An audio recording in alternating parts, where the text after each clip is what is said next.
Il y a des moments dans la vie où on a l'impression qu'il nous manque quelque chose. On regarde autour de nous et on voit des personnes qui semblent avoir une vie meilleure que la nôtre. Plus riches, plus intelligents, plus chanceux, plus heureux. Ils ont moins de problèmes que moi. Leur vie semble plus facile.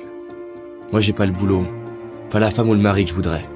J'ai pas l'argent, pas la reconnaissance, pas la santé. Mes parents ne m'ont pas soutenu.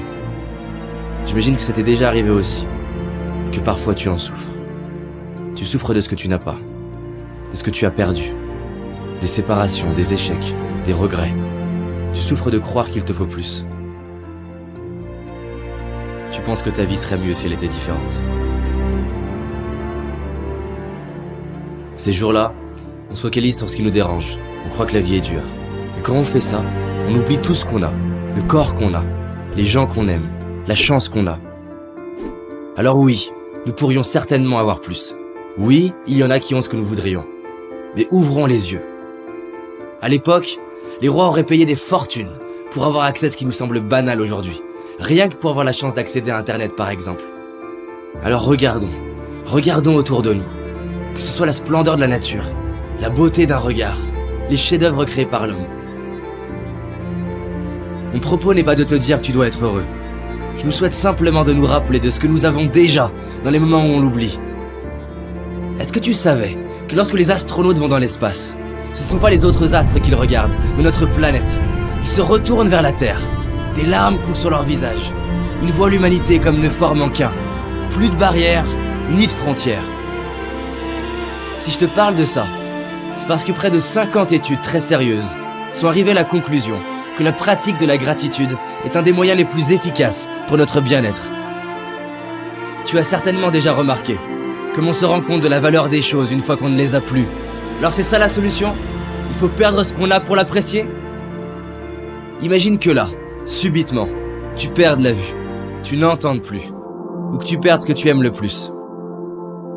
Comment te sentirais-tu? Et imagine qu'un an après, on t'annonce que tu les retrouves.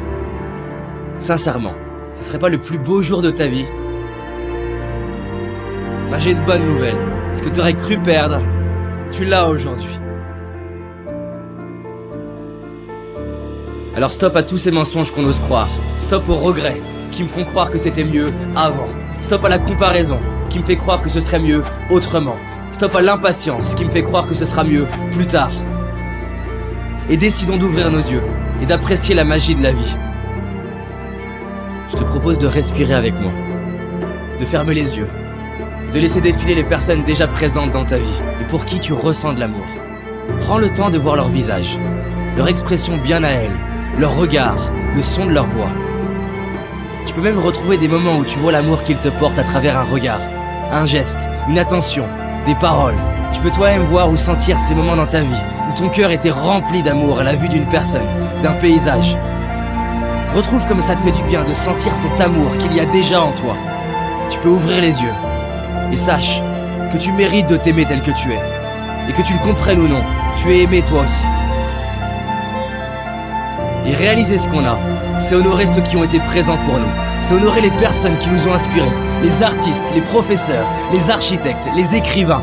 C'est honorer tous ces ouvriers, ces ingénieurs, ces entrepreneurs, ces salariés, tous ceux et celles qui ont mis leur talent au service de l'humanité. C'est honorer nos moments de joie, nos fous rires, nos moments de connexion, nos victoires, nos réussites, nos accomplissements. Alors merde à toutes les histoires qu'on peut se raconter, comme quoi on n'a pas de chance, si on a de la chance. Gratitude à mes parents de m'avoir donné la vie, à ma famille, mes amis pour leur présence. Merci à la magie de la vie pour la perfection de mon corps, à mes yeux pour me permettre de voir tant de splendeur, à mes oreilles pour avoir le bonheur d'entendre ces superbes musiques, à mes mains pour toucher la vie, sentir la peau de la personne que j'aime, à mes pieds, à mes jambes qui me soutiennent depuis le début et me permettent de marcher, de courir, de danser. Tu n'as peut-être pas tout ce que j'ai cité, mais tu en as au moins une. Et rien que celle-ci, combien elle vaut? Il y a aussi toutes ces choses qui peuvent nous paraître banales et qui pourtant sont si précieuses. Gratitude d'avoir l'eau courante, l'électricité, un toit, des vêtements. Gratitude aux réalisateurs pour leurs films qui nous touchent et nous font vibrer, à ces sportifs qui nous inspirent et nous donnent envie de nous dépasser. Nous sommes tellement chanceux de pouvoir profiter des talents de tant de personnes. Merci à tous ces inconnus qui contribuent par leur simple présence, leur simple travail, à rendre notre vie plus facile. Aujourd'hui, je décide de dire merci. Je décide d'ouvrir les yeux sur la chance d'avoir la vie que j'ai. Je décide d'honorer tout ce que la vie me donne depuis ma naissance. Je décide de vivre, comme si chaque jour je venais de récupérer ce qui est le plus cher pour moi. Et toi? S'il te restait 24 heures à vivre, qu'est-ce que tu ferais? Les gens répondent souvent qu'ils réaliseraient la chance qu'ils ont. Et ils diraient à leurs proches combien ils les aiment. Pourquoi attendre le dernier jour de notre vie? Alors décidons de profiter de notre vie maintenant, d'ouvrir nos cœurs et de dire merci. Maintenant. Merci.